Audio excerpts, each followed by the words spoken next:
Hello everybody, it's me, Chris Williams. Today we're going to be reviewing Savage Avengers, Issue 1. We'll start off with the cover.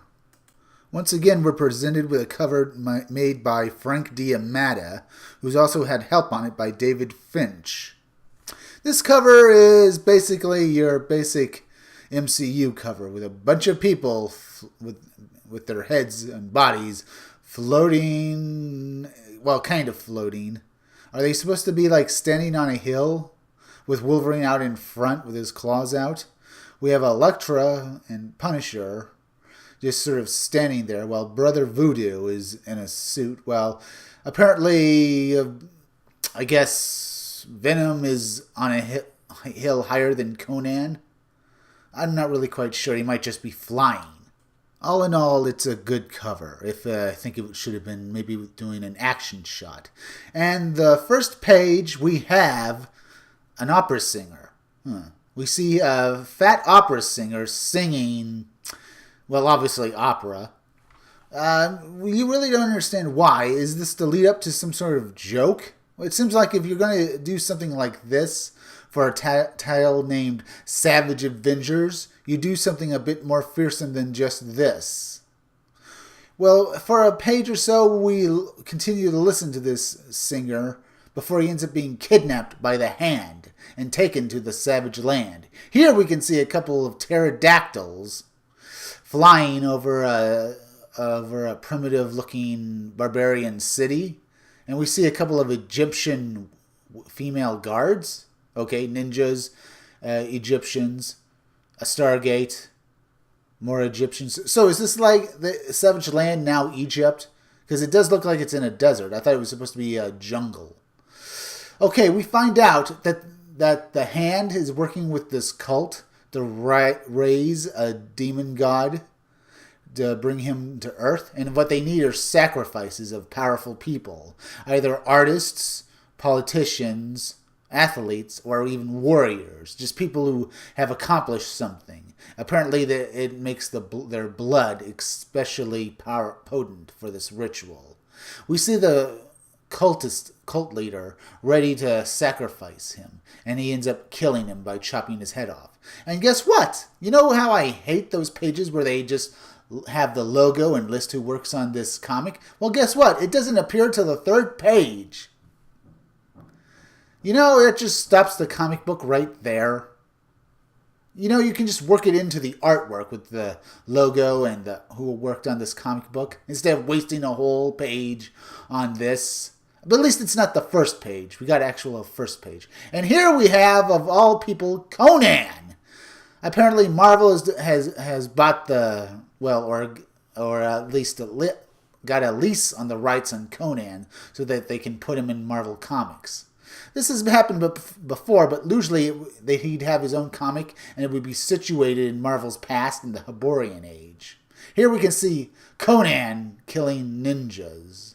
Okay, they're hand ninjas, and they are powerful, and they are up against Conan. And they try to use their swords. So for Conan, this is just good old sword play. This is old hat to him. But he doesn't even comment on that he's fighting fighting ninjas. He doesn't know what a ninja is. He probably thinks they're just assassins, like in a D&D campaign. Here we can see him. He took one of the ninja's short swords, and he says, "You may have it back," by plunging it upwards into his head. And we see him being about to be shot with a crossbow. Conan throws his sword, and well, that's it for that ninja. Now, I can say this is a good fight scene. If they're going to use Conan and put him in the modern age, in modern Marvel, they might as well have him in the Savage Land. Apparently one of the ninjas has used something that's going to cause an explosion. Well, something like that. Yeah, he's going to cause something he has a weapon that will kill Conan. Conan takes his sword and is about ready to kill him, but his sword ends up clanging uselessly against something very hard. You can see the shock on Conan's face. What has that ninja done? Wasn't he going to fire something at Conan? Well, I'm assuming he was going to fire something because of all that red light. But here we see shock on Conan's face. Has the ninja killed him? What's happened? His sword's been stopped, with a big clang, and Conan's face is in shock. But what do we have here? We have a silly Billy humor as Conan has slammed his sword into Wolverine's adamantium skull. And he says, Wolverine says, 1. Well, Conan says, crumb. He's never seen a man, such a little man, take a blow to the head like that and continues standing. And you can see blood running down Wolverine's chest, and he looks annoyed. He tells Conan, I took care of the last one. And then he commences to start attacking Conan by slashing him across the face with his claws. It's a pretty good fight scene, and I really am enjoying it. This is good to see. Even though I think Wolverine would be able to take out Conan more easily than this, okay, maybe not. Conan is a born fighter, and Wolverine can take damage and be driven down to the floor by a bunch of guys with swords. But you gotta understand is that Wolverine has a healing factor, so there's nothing Conan can do to permanently take him down. Here we have a humorous scene where Wolverine blocks with his adamantium bones, blocking Conan's sword. Well, one of the ninja swords Conan took up. He uses his elbow to block it. And then Wolverine does a funny thing by kicking Conan, of all people, in the balls. But Conan responds by slamming the adamantium sword into Wolverine's chest. He can do that. Well, he shouldn't be able to do that like that. He should be able to do that by sliding it between the bones in Wolverine's chest. You can do that if the sword's narrow enough. But this is straight on. It should be stopped. The sword should be stopped by Wolverine's chest because it's not. What's the word I'm looking for? The sword is vertical, not horizontal, so it should have slammed against the bones. They continue to fight each other after Wolverine gets up after Conan thinks that he's dead. Wolverine just comes back to life just like a zombie. And then the two end up sparring some more and end up going off a cliff. See, Wolverine was going to try to stop Conan from interfering in his mission.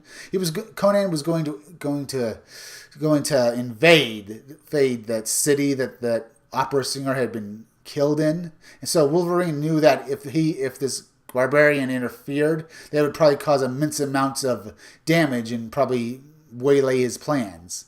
But eventually they both end up falling directly into the city, falling into a storage shed. And so I guess no one actually noticed them falling in.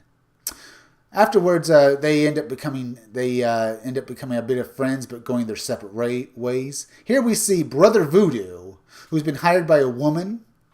Her son has been kidnapped by the Hand, and he finds out that the woman was asked to bring him there so the Hand could kidnap him. And the Hand do kidnap Brother Voodoo. And it turns out that they need warriors, and Brother Voodoo is not only a warrior, but a great wizard. So his blood should be especially potent for the ritual. The cult leader explains that the last time this ritual was done, they weren't able to summon their god because apparently the sacrifice was found wanting and all the cultists were killed. The cult leader is about to sacrifice Brother Voodoo when Wolverine says, "Stop it! I'm going to save you, Brother Voodoo!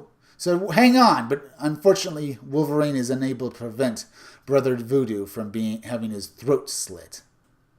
So this is how this part of the comic ends. But we have one more part at the very end of this issue. We find out that Frank Castle's family, their bodies have been stolen.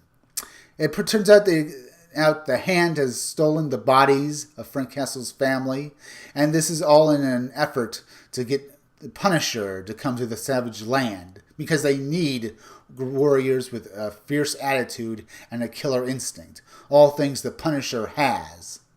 That which includes Wolverine, as well as Brother Voodoo and Conan. Apparently, a running plot in this thing is that the Hand and the cult they're working for need great warriors. And this is how the issue ends. It's a fairly good first issue. It has great artwork by Mike Deodato Jr. and the writer Gary Dugan made a decent issue. It's not a great comic book, but I'm intrigued, so it's worth your money. If you like this review, subscribe, make sure you're still subscribed, hit that bell so you can get notifications, and leave a like, as well as leave some comments down below. And remember, keep checking back in future videos for more information on my own independent comic book, Scumdogs. One final note, for the man or woman who made a comment on my Wildstorm review, I found out that he said that the black woman who ends up killing that guy at the beginning of the comic book was actually the revamped version of Battalion. So in the original Stormwatch comic book, Battalion was this 7-foot-tall black man who was a great character in my opinion. But they revamped her into a sort of mannish-looking woman who, well, doesn't have any much muscles, but still looks sort of like a man. Well, that's just great, Warren Ellis. You need to just completely rewrite everything and destroy it, huh? Well, anyway, I thank you for telling me about that. And I tried not to make too many mistakes, and I didn't. I mistook her for Ginny Sparks, because Ginny Sparks is also a dark-skinned character. And I assumed that the artist meant for her hair to be longer and shorter at those toe points was because she was using something like an image inducer or a wig. I didn't realize that was actually two different characters. I mean, I thought they looked similarly enough, even though I thought Ginny Sparks maybe looked a little bit better.